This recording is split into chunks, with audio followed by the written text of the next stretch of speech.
Mukat TV Neera. Kitalo. Inna lillahi wa inna ilaihi rajiuna.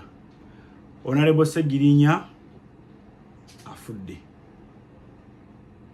Gasoose ne gatambula ku makya ne bamubika ku ssaawa 11 weziweredde essaawa 4 nga amawulire ago agasoose gamenyeddwawo eddwaliro ly'e Lubaga gy'abadde ajjanjabibwa gye buvuddeko. Era tulabye vidiyo gye nasoose okukola ng'abasawo balaga nti Honorable Segirinya abadde akyali mulamu naye nga just afunyeemu kye bayita brain dead, nga bagamba ebimu organize ezimu zibadde zimaze okusirika nga tezikya functioninga. Abakugu nno bo ne bakikubamu ttooki ne bagamba nti omuntu obwongo beera busirise nga ne organize endala zisirise abeera afudde. Naye katusooke tugende n'ekyo abasawo kye bakoze eki kye bafulumizza. Bwe wayiseewo essaawa nga 2 ku ssaawa 6:45 eddwaliro ly'e Lubaga lizeemu ne likola official statement ku mikutu gyalyo gya Facebook n'emikutu emirala gyonna ne babeera nga bagamba nti amaze okubeera mpozi ng'ate afa. Era bwetyo tugenzeeko ku mukutu gwa Mwami Kyagulanyi era naye ng'ataddeyo ekintu kyekimu. Kitegeeza nti amawulire gano ge twawadde essaawa zino ge genkomeredde kitalo nnyo ddala ekya Muhammad Segirinya Mr. Update. Ebitonotono ku Muhammad Segirinya mwana nzaalwa y'e Masaka, yasomerako e Masaka n'oluvannyuma n'ajja n'asomerako mpozi ate ku Pimbas gye yatuulira senior 6 ye Fone 6 gye yagituulira, n'oluvannyuma yatandika okubeera mpozi ng'akola emirimu egy'enjawulo. Yali mukubi w'amasimu ow'olulango era nga yeeyita Muhammad Segirinya ddoboozi ly'ekyebando. Eyo nno gye yafunira ettutumu n'abeera mpozi ng'ate ayingira ebyobufuzi.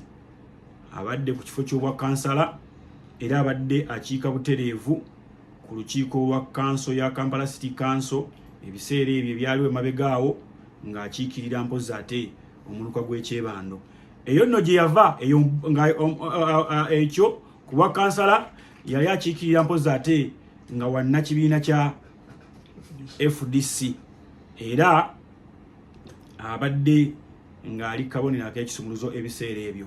Wabula struggle bwe yajja NUP n'etondebwawo, bw'atyo yeegatta ku kibiina kya NUP n'ava mu FDC era bw'atyo yalondebwa nga MP akiikirira Kawempe North. Wano nno yali yakatambulayo omwaka nga 12 bwe batyo baamukwata. Yakwatibwa ne munne Alan Segirinya ne munne Alan Sewanyana bakwatibwa ne baggalibwa eruzire eyo. Baamalayo ndowooza omwaka nga 1.5 gyali giyingira awo ndowooza ng'ogwokubiri ne balyoka babata. Eyo nno obulwadde gye bwatabukira ebbanga lyonna yalimala ng'ali mu kkomera naye nga mulwadde ng'atawaanyizibwa ekirwadde. Bagamba kibumba kimuluma, bagamba nsigo nebibeera awo.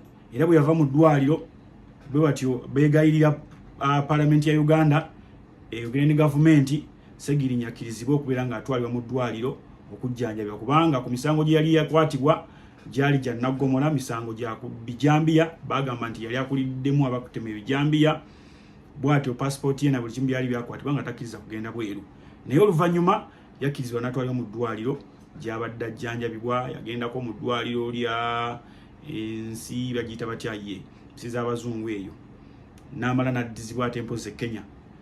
Wafiiridde abadde yakomawo e Uganda era afiiridde mu ddwaliro erya Lubaga Hospital.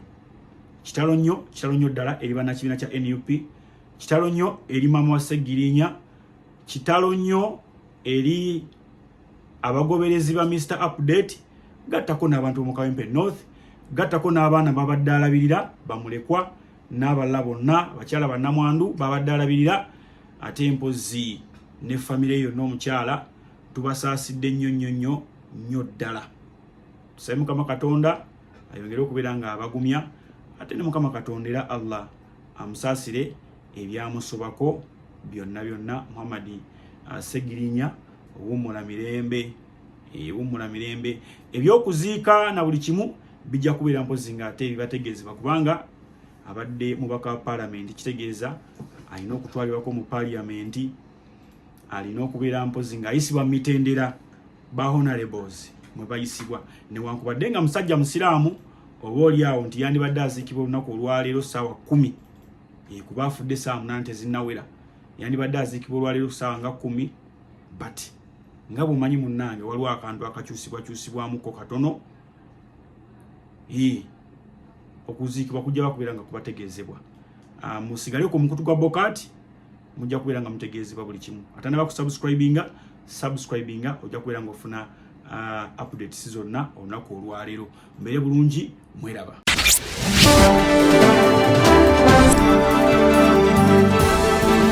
Bokaati TV neera